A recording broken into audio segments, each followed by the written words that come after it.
আপনি নতুন একটা জায়গায় প্রথমবার গেলেন, কোনোদিন আসেননি, কারো কাছে শোনেননি। হঠাৎ মনে হলো এটা আগেও হয়েছে।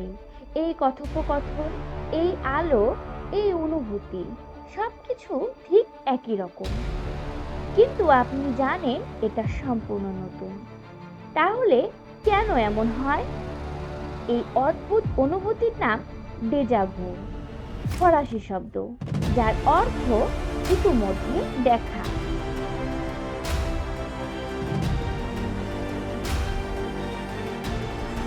পৃথিবীর 60 থেকে 80% মানুষ জীবনে অন্তত একবার এই অভিজ্ঞতা পায়, বিশেষ করে কিশোর যুবকদের মধ্যে।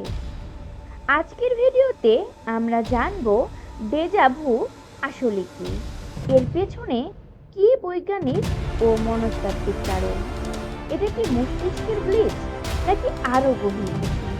ভিডিওটা শেষ পর্যন্ত দেখুন, কারণ এটা আপনার নিজের অভিজ্ঞতা বুঝতে সাহায্য করবে। চলুন শুরু করি।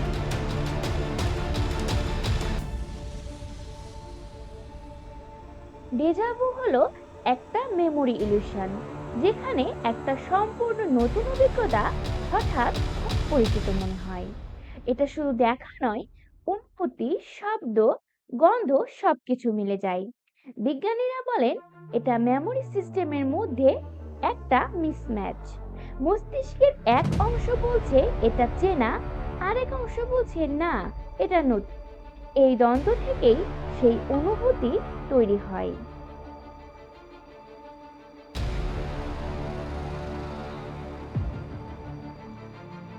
সাধারণত 15 থেকে 25 বছর বয়সীদের মধ্যে বেশি হয়।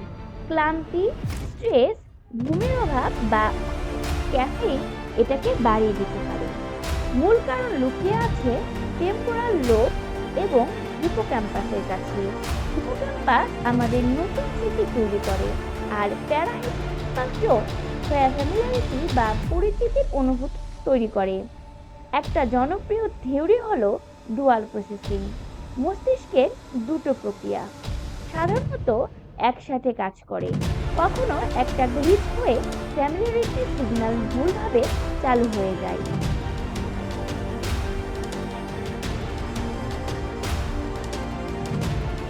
গেস্টাল্ট ফ্যামিলিয়ারিটি হাইপোথিসিস অনুসারে নতুন দৃশ্যের স্পেশাল অ্যারেঞ্জমেন্ট আগের কোনো স্মৃতির সাথে মিলে গেলে এমন হয়, যদিও বিস্তারিত মেলেনি। আরেকটা ব্যাখ্যা, সেন্সরি ইনফরমেশন কখনো শর্ট টার্ম মেমোরি বাইপাস করে সরাসরি লং টার্ম মেমোরিতে চলে যায়, ফলে নতুন জিনিস পুরনো মনে হয়। টেম্পোরাল লোব এপিলেপসিতে ডেজাভু খুব সাধারণ।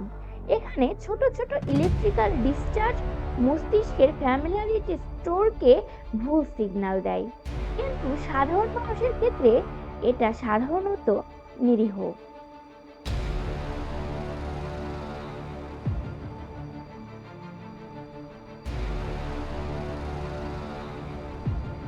সাম্প্রতিক গবেষণায় দেখা গেছে ডেজাভু এর সময় মস্তিষ্কের ফ্রন্টাল কর্টেক্স সক্রিয় হয়।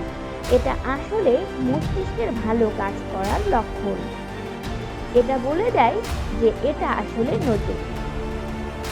মনস্তাত্ত্বিকভাবে ক্লান্তি ও স্ট্রেস মস্তিষ্কের নিউরাল ফায়ারিংকে বিশৃঙ্খল করে দেয়। ডোপামিন লেভেলের তারতম্য এতে ভূমিকা রাখে।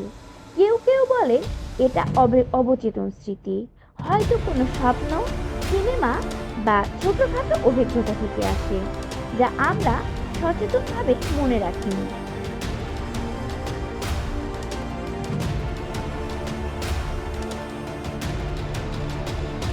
কিছু গবেষণায় দেখা গেছে ডেজা ভু এর সময় মনে হয় ভবিষ্যৎ আগে থেকে জানা, কিন্তু এটা আসলে ইলুশন।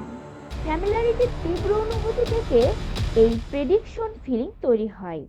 মাল্টিভার্স পুনর্জন্ম বা প্রিকনিশনের থিওরি জনপ্রিয় হলেও বিজ্ঞান এখনো এগুলোকে সমর্থন করে না, বরং এটা মেমোরি প্রসেসিং এর একটা স্বাভাবিক দিক। সার কথা, ডেজাভু আমাদের মস্তিষ্কের অসাধারণ ক্ষমতারই একটা ছোট্ট প্রমাণ। এটা দেখায় যে আমাদের মেমোরি সিস্টেম কত সূক্ষ্মভাবে কাজ করে। যদি খুব ঘন ঘন হয় বা অন্য সমস্যার সাথে যুক্ত হয় তাহলে ডাক্তারের সাথে কথা বলুন। কিন্তু সাধারণত এটা একদম নিরাপদ।